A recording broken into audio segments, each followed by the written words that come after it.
Iswanda dengan NIM D03219036. Saya dari Prodi Manajemen Pendidikan Islam, Fakultas Tarbiyah dan Keguruan UIN Sunan Ampel, Surabaya. Alamat saya yaitu di Dusun Dukuhan, Desa Menganti, Kecamatan Menganti, Kabupaten Gresik. Video ini dibuat untuk memenuhi UAS dari mata kuliah Desain Produk dan Pemasaran Lembaga Pendidikan Islam yang diampu oleh Bapak Muhammad Soleh, SPDI, MPD.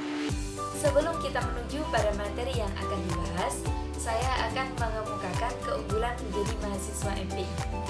Keunggulan menjadi mahasiswa MPI yaitu kita dilatih menjadi seorang manajer lembaga pendidikan Islam. Kita juga dilatih menjadi administrator lembaga pendidikan Islam, konsultan pendidikan, dan masih ada lagi tentunya. Di dalam prodi MPI, kita akan mempelajari bagaimana cara memanajemen atau mengelola lembaga pendidikan Islam, yang di dalamnya terdapat manajemen kurikulum, manajemen mutu, manajemen sarana dan prasarana, manajemen arsip, dan masih banyak lagi. Apa yang kita pelajari di prodi MPI, sedikit banyaknya terdapat ilmu manajemen bisnis di dalamnya, tetapi tetap terfokus pada manajemen lembaga pendidikan Islam. Langsung saja pada materi yang pertama, yaitu mengenai pengertian desain produk. Desain produk adalah aktivitas merancang suatu benda yang akan diolah dan diproduksi menjadi benda yang lebih bernilai dan bermanfaat. Kemudian, pembahasan selanjutnya yaitu mengenai good design product. Good design product adalah seperangkat atribut baik yang berwujud barang maupun jasa dengan keadaan yang bernilai tinggi, awet, kuat, serta berkualitas. Kemudian, bagaimana caranya agar produk itu menjadi unggul? Caranya yaitu dengan pengembangan produk. Program pengembangan produk yang dilakukan pada dasarnya adalah untuk mencapai sasaran yang sesuai dengan kebutuhan dan keinginan konsumen. Dengan demikian, yang berhubungan dengan program ini dituntut haruslah benar-benar mengembangkan dan mengelola produknya dengan sebaik mungkin. Untuk mencapai hal tersebut, terdapat langkah-langkah pengembangan produk yang harus diikuti secara sistematis. Berikut langkah-langkah pengembangan produk. Pada tahap yang pertama yaitu gagasan produk. Pengembangan produk dimulai dengan pencarian gagasan bagi produk-produk baru. Pemunculan ide baru harus sesuai dengan jenis usaha dan konsumen sebagai salah satu sumber yang paling logis untuk mencari ide-ide produk baru. Kemudian tahap yang kedua yaitu penyaringan. Tahap ini dirancang untuk menghilangkan seluruh gagasan produk yang tidak berhubungan dengan kemampuan atau tujuan usaha.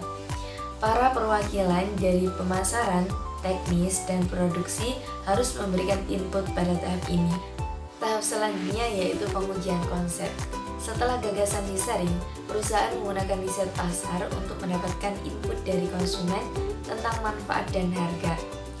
Gagasan yang telah melewati tahap penyaringan kemudian dilanjutkan dengan membuat konsep, serta dilanjutkan dengan mengembangkan konsep produk tersebut.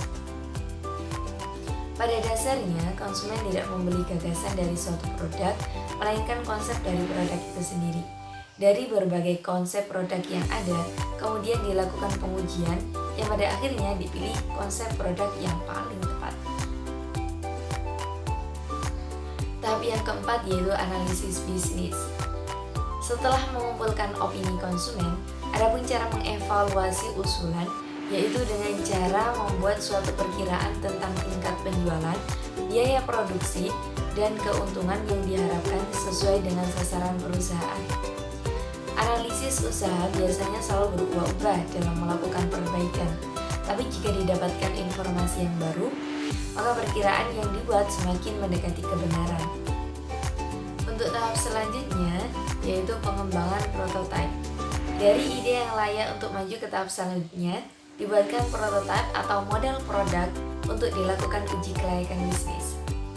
Produk diuji coba secara internal, baik dilakukan sendiri maupun dilakukan oleh pihak luar perusahaan yang kompeten di bidangnya. Dari contoh produk yang dibuat, jika ada yang dirasa buruk produknya atau akan mengalami kendala produksi di masa depan, sebaiknya tidak dilanjutkan atau dilakukan perbaikan dengan kembali ke tahap-tahap sebelumnya untuk diperbaiki. Tahap yang keenam yaitu pengujian produk dan uji pemasaran. Produk yang telah lulus uji model prototipe selanjutnya dilakukan pengujian pemasaran dengan memilih beberapa sampel pasar yang kurang lebih mewakili kondisi segmen pasar yang akan dituju oleh produk perusahaan.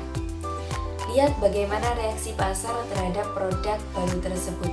Jika hasilnya positif, maka produk tersebut layak untuk dilanjutkan ke tahap berikutnya. Sebaliknya, apabila ternyata negatif atau mendapat respon yang buruk dari target pasar, maka sebaiknya dilakukan evaluasi kembali atau menggugurkan produk. Baik hasil positif dan negatif, sebaiknya dipelajari kelebihan dan kekurangan agar hasil di pasar yang sesungguhnya dapat dimaksimalkan. Untuk tahap yang terakhir yaitu komersialisasi.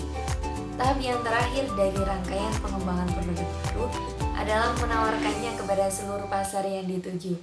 Produk baru tersebut sebaiknya terus dilakukan monitoring dan dilakukan berbagai evaluasi dari yang ada di lapangan dan perbaikan baik pada produk, target konsumen, harga, promosi, dan lain sebagainya sehingga mampu memaksimalkan keuntungan yang diperoleh.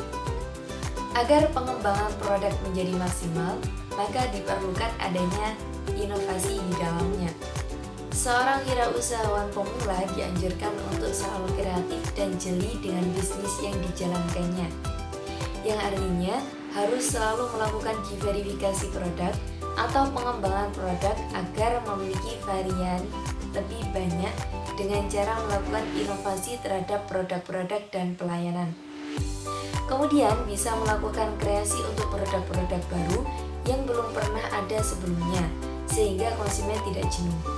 Salah satu cara bisa dilakukan dengan mengunjungi usaha-usaha yang sejenis di daerah lain, sehingga dapat menilai kelebihan apa yang sekiranya dapat dilakukan terhadap produk yang sedang dijalankan.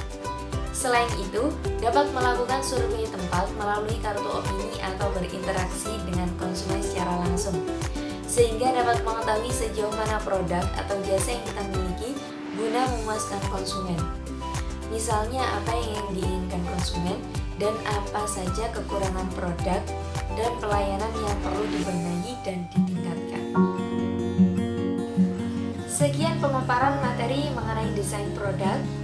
Kurang lebihnya mohon maaf. Assalamualaikum warahmatullahi